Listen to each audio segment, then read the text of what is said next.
ಪಶ್ಚಿಮ ಘಟ್ಟದ ತಪ್ಪಲಿನ ಮಾಳ ಪರಿಸರ ಸಹಿತ ಆಸುಪಾಸಿನಲ್ಲಿ ಮಂಗಳವಾರ ಹಾಗೂ ಬುಧವಾರ ಸುರಿದ ಮಳೆಯಿಂದಾಗಿ ಮುಂಡ್ಲಿ ಜಲಾಶಯದಲ್ಲಿ ನೀರಿನ ಮಟ್ಟ ಸ್ವಲ್ಪ ಏರಿಕೆ ಕಂಡುಬಂದಿದೆ. ನೀರಿನ ಒಳಹರಿವು ತುಸು ಹೆಚ್ಚಿದೆ. ದೊಡ್ಡ ಪ್ರಮಾಣದಲ್ಲಿ ಮಳೆಯಾಗದ ಪರಿಣಾಮ ನಿರೀಕ್ಷಿತ ನೀರಿನ ಮಟ್ಟ ಇಳಿಕೆಯಾಗದೆ ತಿಳಿ ಬಣ್ಣದಲ್ಲಿ ನೀರು ಹರಿಯುತ್ತಿದೆ. ಸುಮಾರು 2 ತಿಂಗಳಿನಿಂದ ಮಂಡ್ಲಿಯಲ್ಲಿ ಜಲಾಶಯದಲ್ಲಿ ನೀರಿಲ್ಲದೆ ಸಂಪೂರ್ಣ ಬತ್ತಿತ್ತು.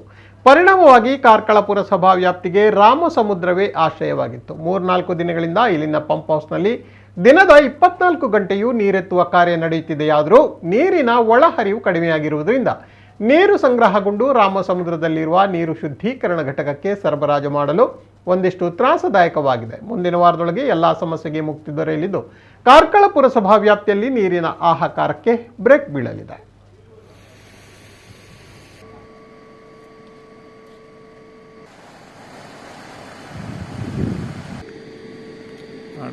ನೀರು ಆತಿಜಿ